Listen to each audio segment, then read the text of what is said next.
we have an extraordinarily gifted musician as our special guest artist tonight.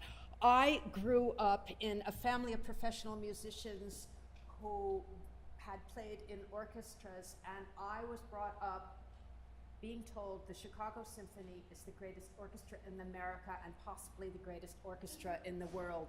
We have the principal oboist of the Chicago Symphony here with us this evening. He is an extraordinary human being who has a remarkable story to tell us about a career diverted and overcoming great adversity. He is a stunning musician, a very, very warm and communicative human being, and it is my great privilege to welcome Alex Klein. Will you please join me in welcoming him? Thank you. My understanding is that your hometown is Curitiba? Yes. Can you tell us where it is? I'll lay odds that we do not have a lot of strength in Brazil geography in here. Well, it's down under to the left. Okay. Down under to the right is Australia. You go down under to the left, you get to South America, okay. Just about where the tropic is, south of São Paulo. Many people already heard of São Paulo. Now, there are flights that go directly from here to there, so we know what that is. Okay. But Curitiba is just a little bit south of that. Is it a large community? 2-3 million. So that's a very large city by United States standards, but perhaps not by Brazilian standards. It depends on how many orchestras are there. Now, we count so. the value of a community according to how many orchestras. And right now, they're not doing too well. So, small community. That actually leads me to one of the things that I'm most curious about. In the United States, we do not know a tremendous amount about how instrumental cultures develop in other countries. Is there a strong tradition of wind playing in Brazil? Yes, but like the United States, Brazil is also a country taken over by immigrants. And so we derive most of our wind traditions from Europe, from Portugal, from Spain, from France. And in your case, presumably from Germany? Germany as well, yes. Mm-hmm. Yeah, I'm a kind of an alley cat. Immigrants, you gotta get a little bit. But my name is German, yes. Yes, okay. So what brought you to the oboe? When did you discover that you were an oboist? Because young people try different instruments, but you clearly found your métier when you picked up the oboe. Yes.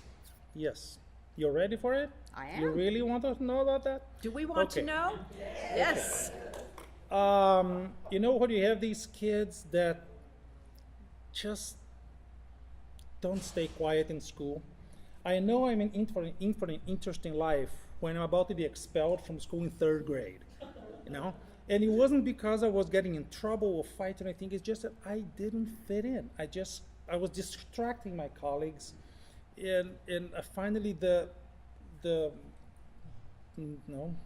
school told my parents maybe special school or something, but we can't have him here. And my father, in desperation, said, "Well, just hang on a second, okay? Let's just try something else." And they took me to a symphony concert. And I said, "I want to play that one over there." In the middle of the orchestra, I pointed to the oboe. I didn't even know what it was. Never seen before. I was like far away. But it dawned on me that a small opening for air made that huge sound. And I got curious about that. And the oboe is a very difficult instrument. And it siphoned so much of my energy and at the same time love that from then on I began to be a better student in school. Got good grades, graduated, and all of those good things. The oboe straightened you out. The oboe straightened me out. No more expulsion threats. Exactly. Yes, I was a good student after that. And you had your first invitation to join a large ensemble at age 11, so you got experience very early on. Yes, I started oboe when I was 9 to 10 years old. And by 11, I was playing in a professional chamber orchestra. Very impressive. And I decided that this is what I was going to do for the rest of my life. What brought you to the United States? College. I was 19. I went to Oberlin, and I really needed to look for higher education and higher levels, and I was looking for information. good teaching. And I came to James Caldwell at Oberlin, and I'm forever grateful to him. He was a really wonderful man and teacher. Can you trace for us the trajectory of your career? What happened after you graduated from Oberlin? Well, even before I graduated, there was this competition in New York at Carnegie Hall. I got first prize, and he opened up recitals in Chicago, in Boston, and in Los Angeles, and at Carnegie Hall also. And things began to open up in that way. I decided to bank on competitions as a career strategy. But surely there are not so many competitions for wins as there are for keyboard and strings. True, but when we read somebody's bio, we don't know that. No, the only thing we know is how many competitions that person won. We don't know how many they didn't, and we don't know how many there are. Okay. But I did win about 4 or 5 big international prizes, and that made me be a person and not a number. Not just another oboe player, but he's a first prize winner from such and such competition. And I would imagine that that also helped to build your confidence Yes, for absolutely. the terrifying experience of an orchestral audition. Oh my goodness, yeah. Well, yes and no. Orchestral auditions are a different beast, but it's self-confidence is an enormous gift to give a young person. Something that they can believe in. And a first prize in an international competition can certainly deliver that. Can you tell us what it was like when you first auditioned for the Chicago Symphony in the mid-1990s, and all of a sudden you were playing for Daniel Barenboim, one of the most esteemed conductors of our time? See, I won. No. You don't know that I tried before and I didn't get in. You're talking about the one I won. Yes. See? In my bio, I do not list that, but I'll tell you that 3 years before that one, they had oboe, or 2 years, they had oboe auditions, and I did apply, and I played very well. I didn't win. But then in 95, they were having the finals again, and and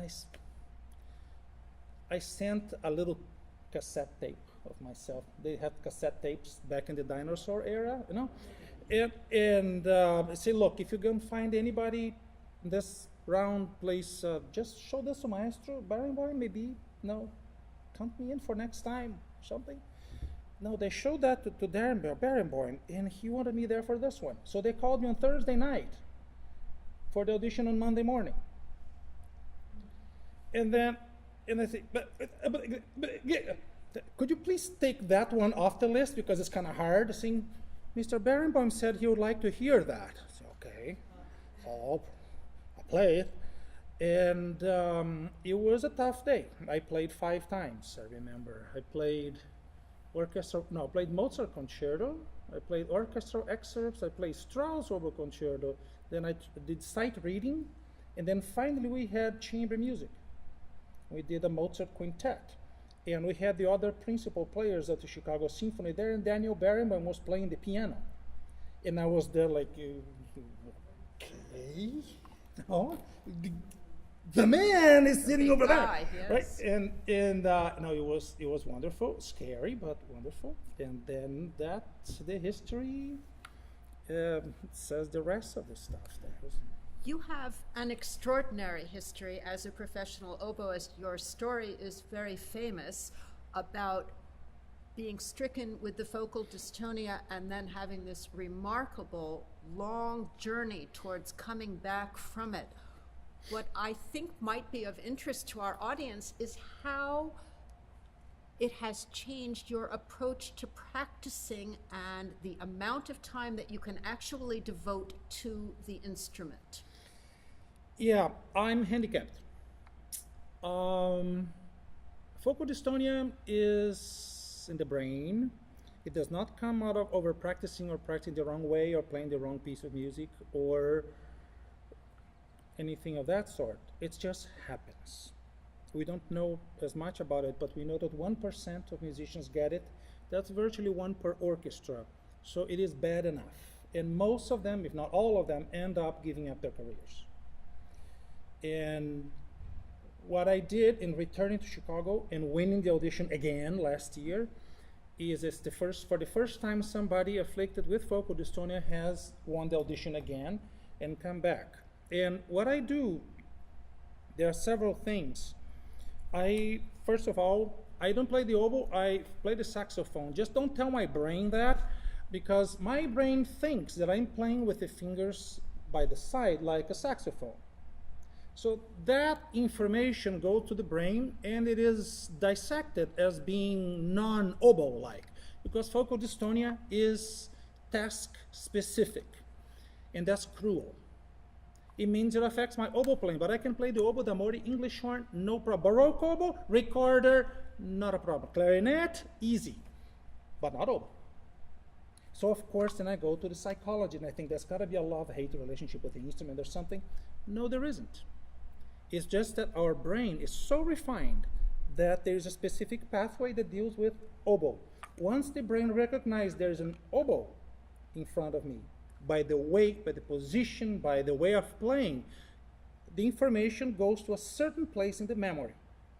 Right? That line is faulty. So what I did then, I relearned how to play, but playing a little bit to the side. I put a little extension, so this is like the most expensive oboe in the world, is 1 cent more than all the others. And this is enough to tell my brain, okay, this is not an oboe. It allowed me to do a little bit of a detour. But also, what it does, one of the consequences of focal dystonia, that this is my relaxed hand. This is my relaxed hand. My relaxed left hand has 2 fingers that turned in. I can stretch them and play, but I'm beginning to play from a tense position, stretching. It's not like this that I can have it easy. This one begins a little harder. So that's easy to do. We just have to do a little more effort. Yeah, effort, intention, good, but it leads to tendonitis. For us musicians who deal with a lot of fine motor skills, if we are not careful with our tension, we're going to have all sorts of tensions and inflammations in the arm and tendons. So you ask about how long I can play. I can play as long as the amount of tension I accrue can be relaxed in the next 24 hours before I play again.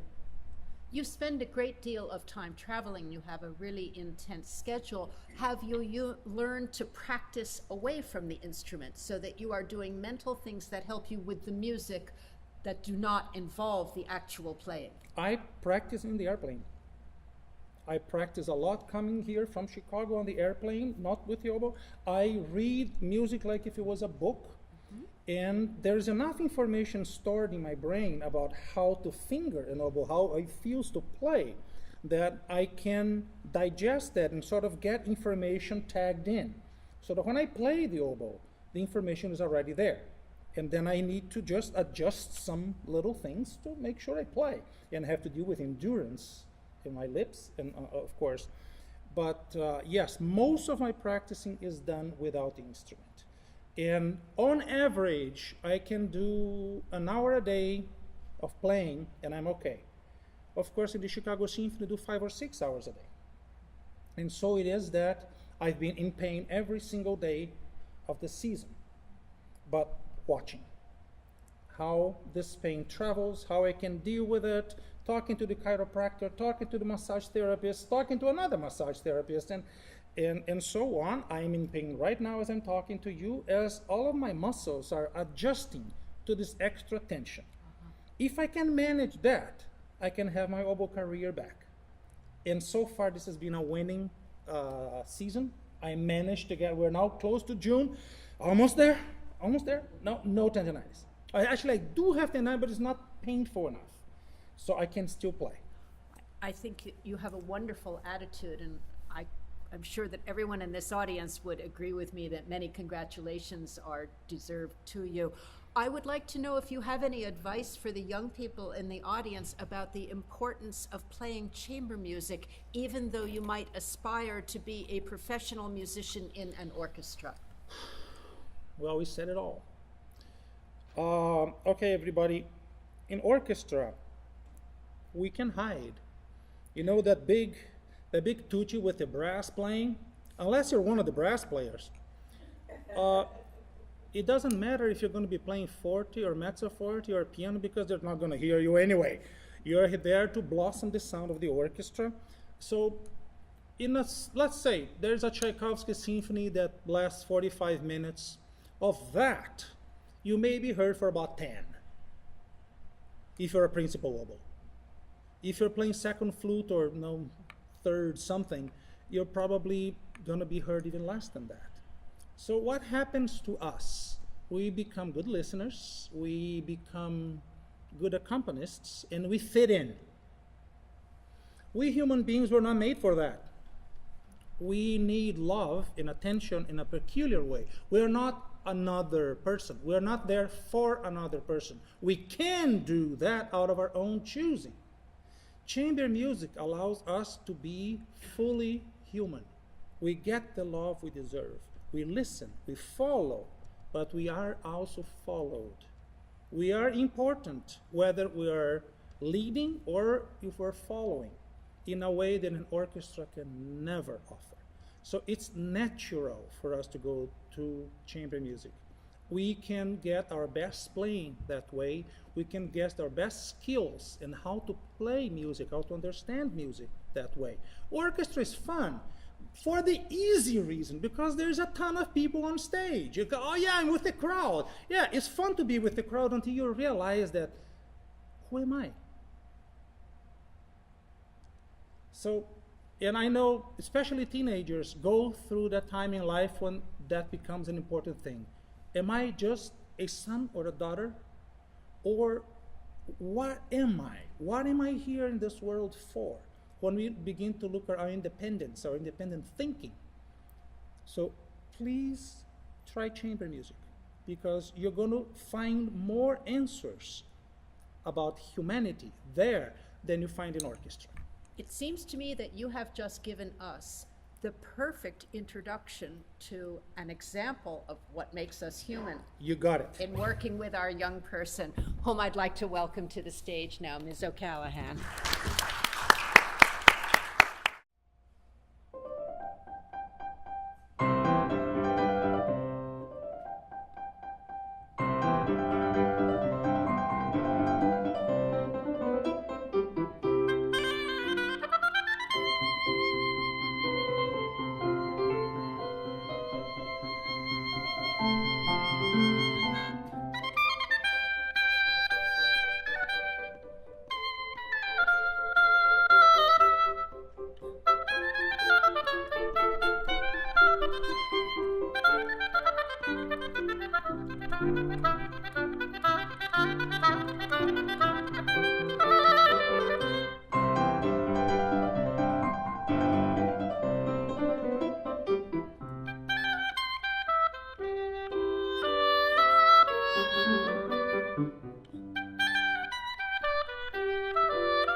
Mozart. Have you been following the news? What do you think of Kim Jong-un? You like that fellow? No. If you were playing in the Pyongyang Symphony Orchestra, how would you play? I think not very musical, more rigid, I guess. Exactly. That's what Mozart lived like. He lived under a dictatorship, a royalty, emperor thing, where the emperor was always right about everything. And Mozart had to be very delicate. Often he wasn't. He was kind of crude. But he was supposed to be very delicate and gentle. And yes, Your Majesty, and it's such a beautiful day. And of course, you look so good today, Your Majesty. Oh, yes, and you sing well too. So I want you to fake happiness. I want you to fake the idea that everything you are saying is actually true, in a way that nobody can ever realize that you are insulting. So, no accents, no too much vibrato, no too little vibrato. Don't overdo anything. Moderation in all. The first level of Mozart playing is perfection. Not ultimate perfection. Perfection in the sense that you don't find anything wrong. Now, how are we going to play this for Kim Jong-un? You say, yeah, absolutely. Yeah, your nukes are so beautiful. Yeah, absolutely. Yeah, they're going to hit Chicago. Of course they will. Yeah, it's not, right? So you're gonna have to smile a lot and make everything so neat.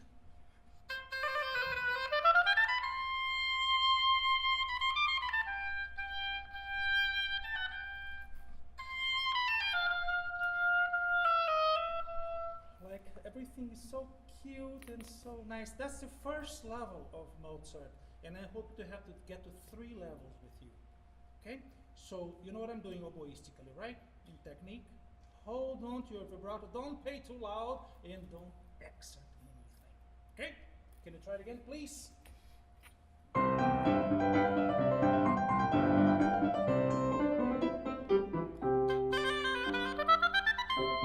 Yeah, there as well.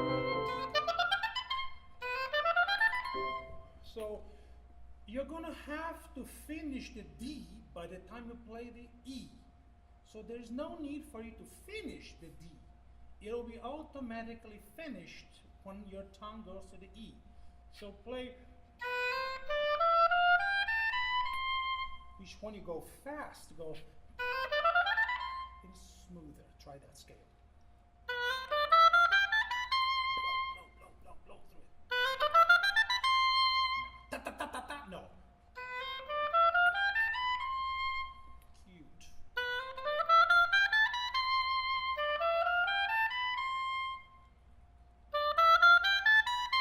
You see how the sound is exploding a little bit? There's too much air, too much sound. There's too much vibration.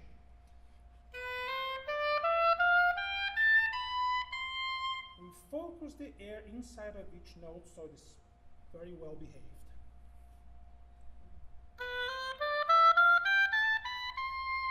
Yes. That. Keep going. Sorry, why don't you just start and then you pick her up in the next bar. Very good.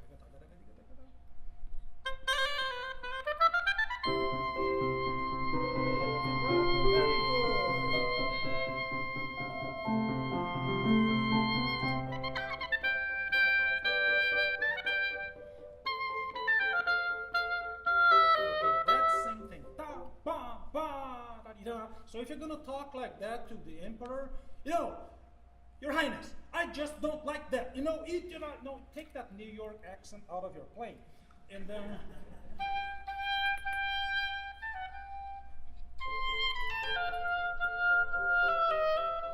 everything you do has to be with that nice yellow smile. Yeah, it is so beautiful, isn't it? Okay? Don't allow anything to be offensive. Everything we know about Mozart is that he was somewhat of an overgrown child. And what we hear from the other composers around this time, his time, and about society leading to that. The world that built Mozart was a world in revolution. Pretty soon, there was a French Revolution, which was a fight against authority, just not only by the royalty, but also by the church. And pretty soon, Napoleon came in, and the whole thing is just, we want a different system. No? We want democracy. We don't want kings anymore. And that world built Mozart. It's a world of falsehood, in a world that we all hope on our side, that is brewing right now inside of North Korea, but they can't say it out loud. Right? So, just like for North Koreans it is, and just like for Mozart it was, everything that you do and all appearances is perfect. Okay? So from da da da dee da dee da.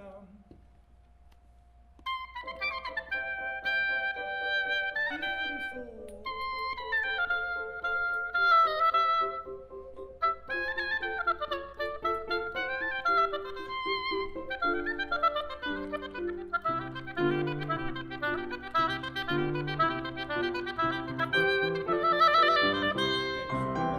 You're gonna owe me absolutely tight rhythm, so that doesn't rock the boat either, huh?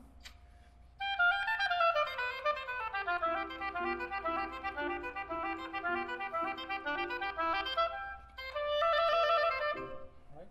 So that everything is all right and neat. Okay, I'm not gonna put you on the spot now because that is hard. You did very well, oboistically. Just make sure your metronome is at work. Yeah? Keep going, please. Ta ta ra ti ta ti.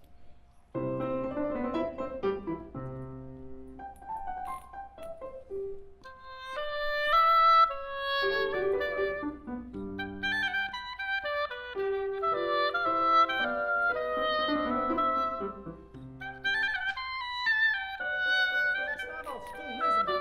That's flat, isn't it? That's kind of flat, isn't it? You can play that more in tune for us, can't you? Let's try it again from 50. Try it in tune. Again. Ta ta da ti ta ta.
Only that thing about articulation.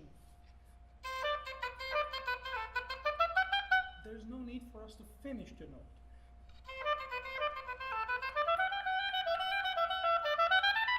It still sounds staccato, it still sounds articulated when it's fast, even though I am playing them long. It sounds articulated and short because the notes themselves are short. And by playing them long, I guarantee that they are short but beautiful. Okay? So no need for you to be so pecky. Now, let's go to level 2. The overgrown child, the sarcasm. See, there are rules. There are rules about composition. When you're going to write a concerto, there are 3 things you got to put in. And they're supposed to come in a certain key, they're supposed to come in a certain order and have a certain character. The first one usually is more jovial, the second one is usually more sweet, and the third one is sort of nostalgic. And once you're done introducing that, the soloist can come and will introduce the themes.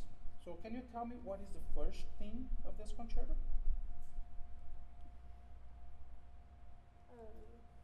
You never play it. Oh. You never play it.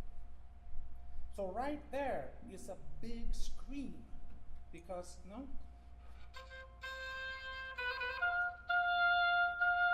You never play that. Ever. In the entire piece. So this is enough to throw Mozart in jail. And believe me, they would go after him for very small things. And it created a problem because the people who knew this also knew that the emperor didn't realize. This, it was written for Ferlin. Giuseppe Ferlin is a friend of his, so he could afford to do all sorts of monkey business. But even for music he wrote for the archbishop and for the emperor, he was doing this kind of creative, alternative composition, shall we call it, for nowadays. And instead of playing the first theme, what you do is you play a one-bar phrase, which is another insult, and you do a opposite of what the orchestra you do, you do and you ornament it, and you go to the stratosphere, and you stay there for an obscene amount of time.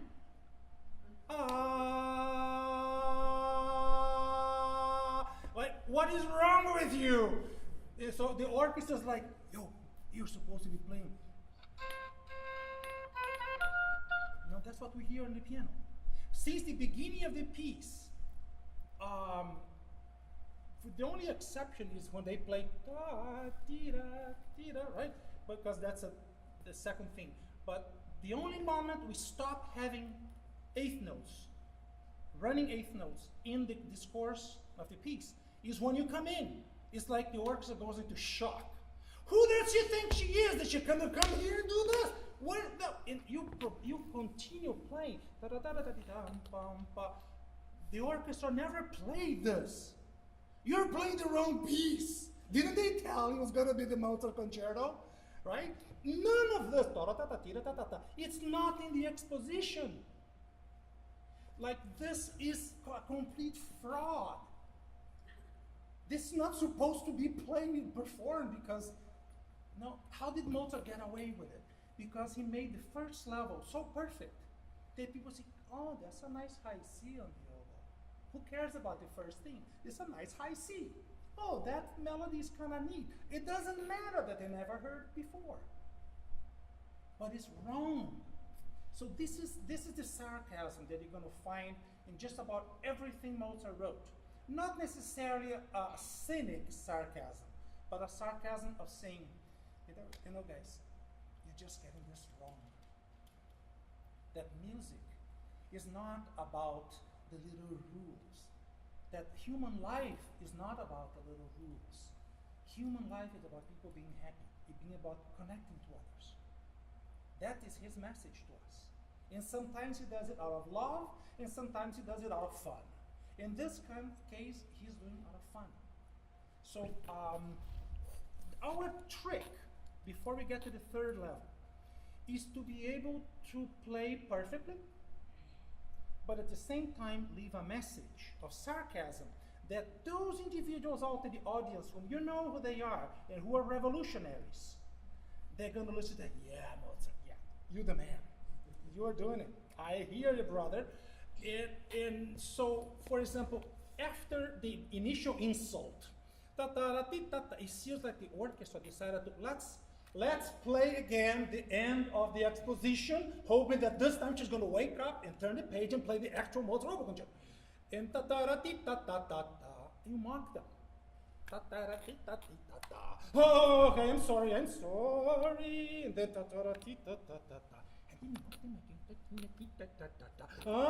going to have to apologize even more, and that's why they're going to have to put those ornaments in there, you see?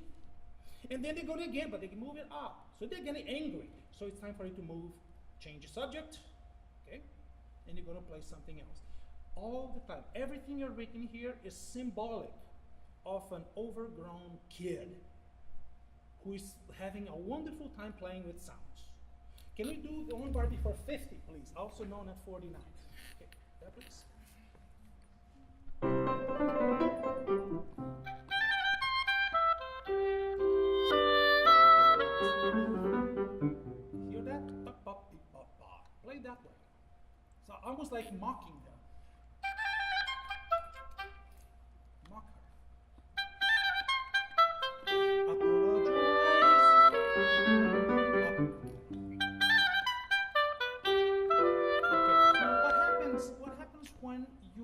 tease somebody for the second time,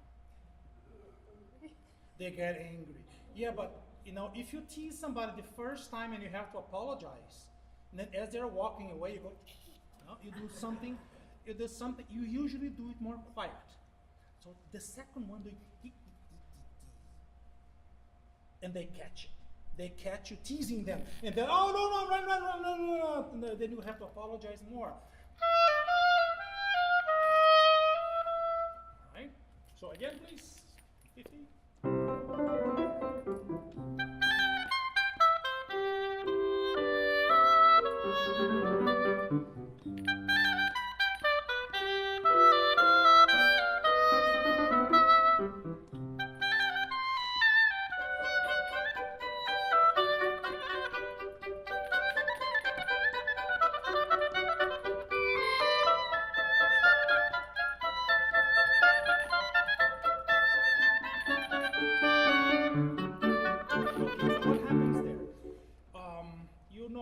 Enough about harmony to understand what is tonic and dominant. Tonic is the main key you're in. Dominant is the harmony that goes into it. So right now you are in G major, and your dominant is D. D goes into G. Okay. And then you go back and forth with that. It's like you're playing the little harmonica. And go,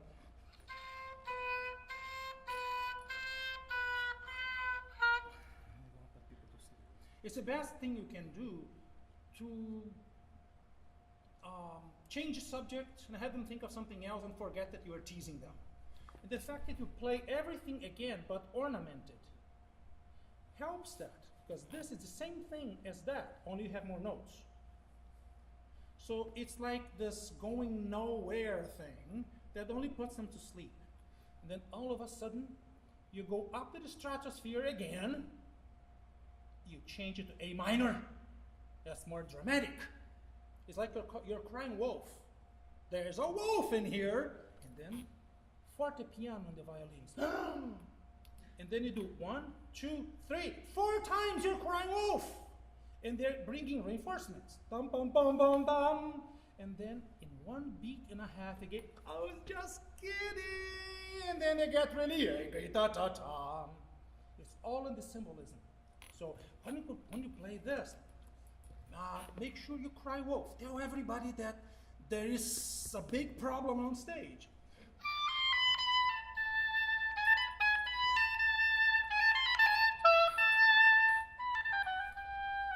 And then allow them to get angry. And then you again change the subject. And you continually do that to the point that the orchestra gets very angry with you here. And that's when you go to the second theme.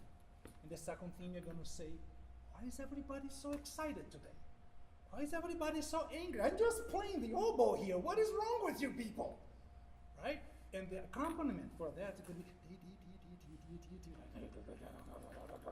they're really angry with you. It's all part of the opera. It's all part of the scheme. Okay? So now we can talk about the third. Now, I want to hear, before we go to the third level, I want to hear you play from measure 60, please.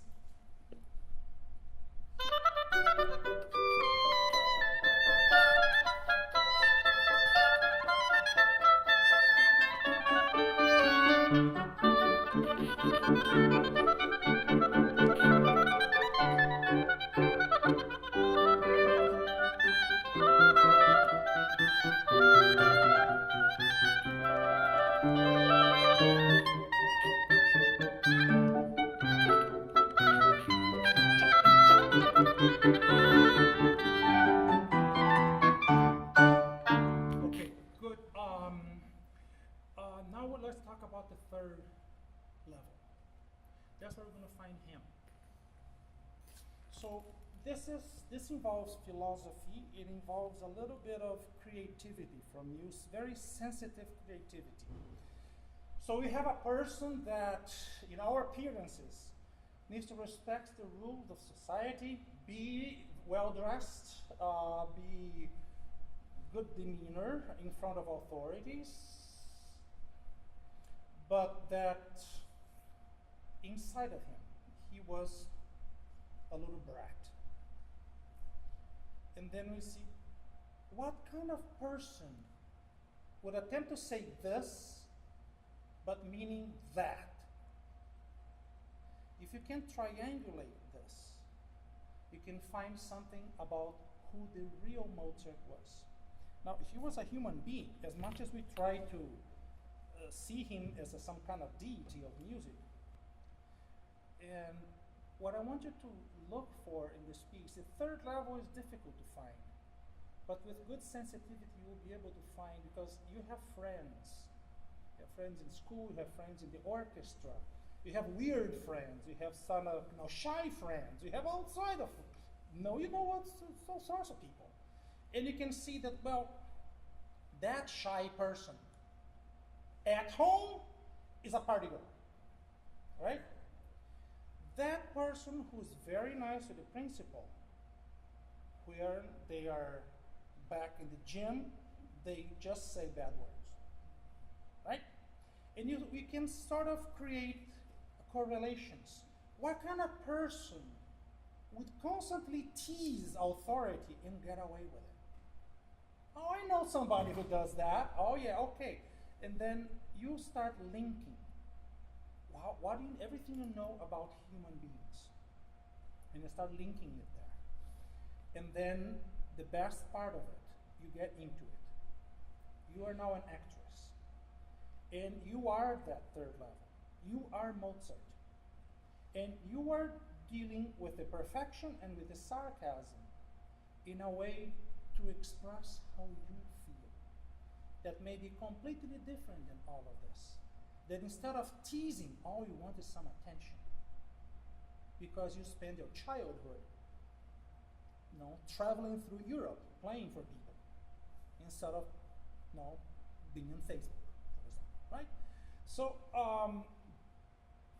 I will leave that with you more in a philosophical way, because I don't want to, in any way, target your view of this. But when you practice this, I want you to be that third level. I want you to be Mozart.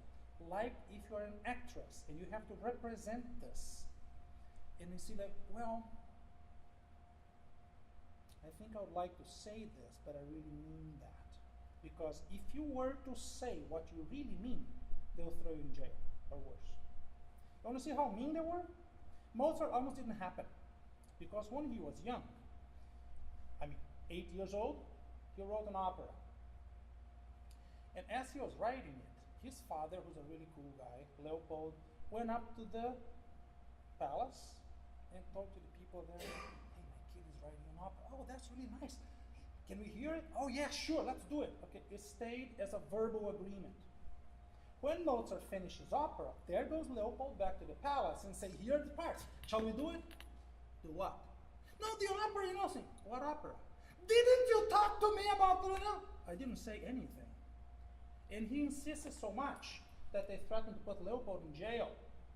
Had they done that, Mozart wouldn't have been Mozart. He would have been just Wolfgang, lost in history. That's how sensitive things are. And that's why I make the connection to North Korea. Because that was a totalitarian regime. The emperor and his crowd were on top of everything. So everything you play in Mozart needs to be perfect. But in reality, you're not always talking about perfection. You're talking about what you really feel, but you can't say it. In his operas, he went even farther. Right? It's really fun to see the kind of creepy things he did in order to show both sides of it. And even the emperor, if he knew, he couldn't do anything. Because what am I going to criticize? Am I going to criticize what I hear? Or am I going to criticize what I think I hear? Because nobody wants to think the emperor went crazy. Because Mozart can always say, no, but my music is perfect. Look at that.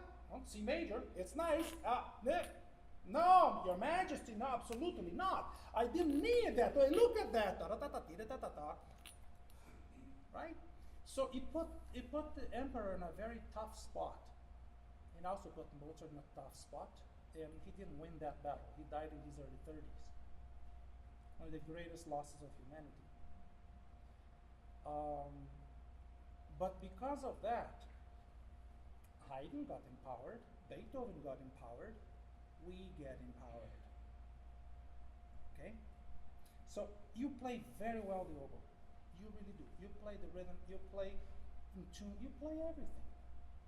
Yeah, you're going to learn how to make the reeds. That's a task. That's easy. But what I really, really want to leave with you is that the fun thing about Mozart, the fun thing about music, is the story we can create behind it. So that when people listen to you play, they're going to think there's something going on, and I don't know what it is. But there's something going on there. Right? That is the power of music. Bravo. There you go.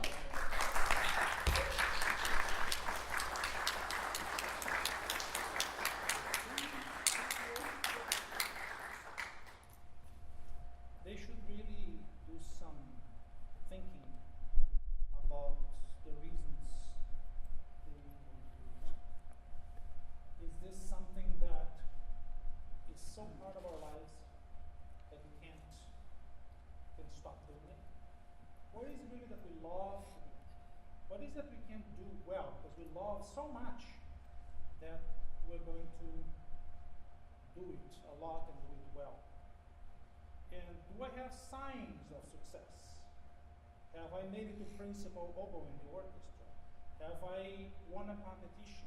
Have I gone on to solo contest?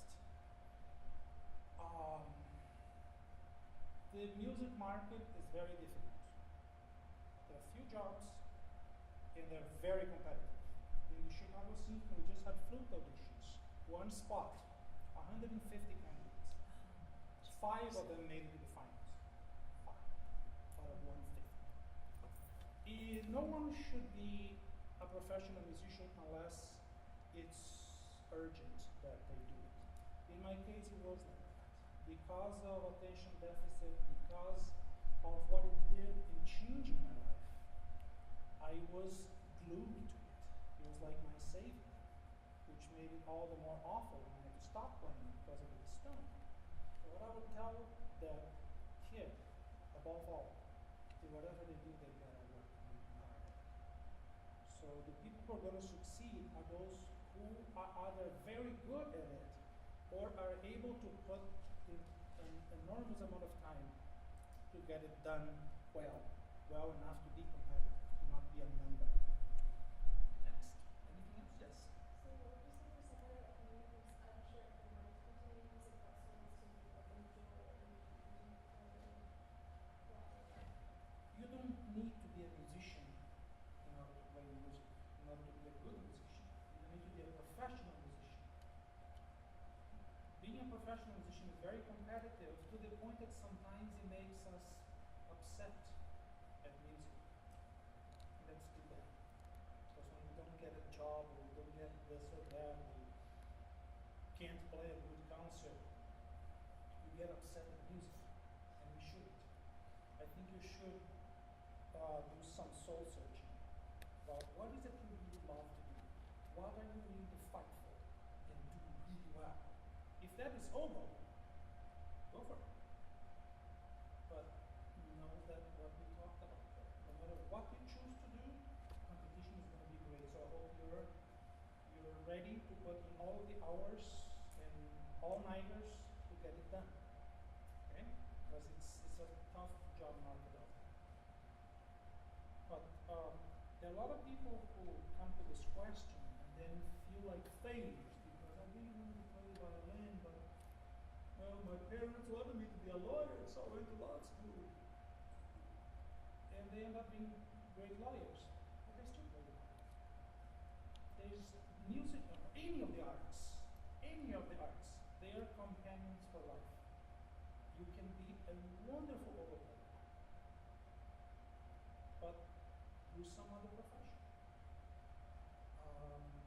Our community orchestras these days are so good that often we see them playing top repertoire, top symphonies. with great soloists. And the people playing, they have day jobs, but they rehearse 2-3 times a week for the fun of it, and play great repertoire. They're good players. So music doesn't have to be a job, but if it's going to be a job,